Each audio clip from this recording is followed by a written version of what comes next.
everyone, it's Dr. Arianna. Today we're going to talk about the importance of healthy gum tissue. So healthy gums should be pink and firm, and they should not have any bleeding when you brush or touch them.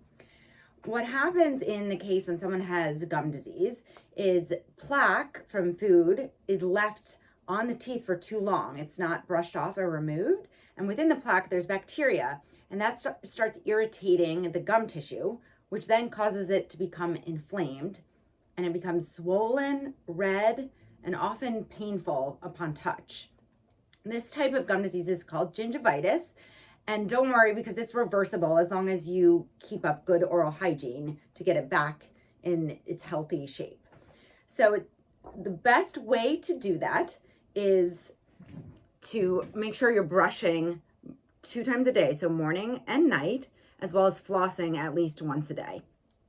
We often see our orthodontic patients with gingivitis a lot because when someone has braces on, the plaque accumulates even more so because it's harder to clean around the little braces we have here on this model.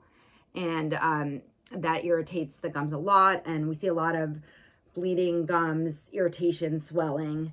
And once we go over proper hygiene and the patient undertakes that at home, usually you can see improvement in about 2 to 3 weeks. You'll see the gums start to get less red, less bleeding, and also less puffy and swollen. So that's your best tool in handling gingivitis. Now, if plaque is left there for very prolonged periods of time, it will progress into something more serious called periodontal disease. And periodontal disease is when you start losing bone beneath the gum tissue and the bone gets lower and lower.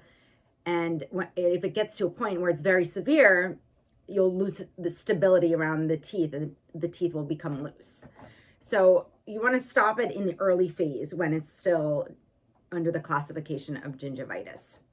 So that is the importance of good oral hygiene, and I hope that was helpful. Thanks for listening.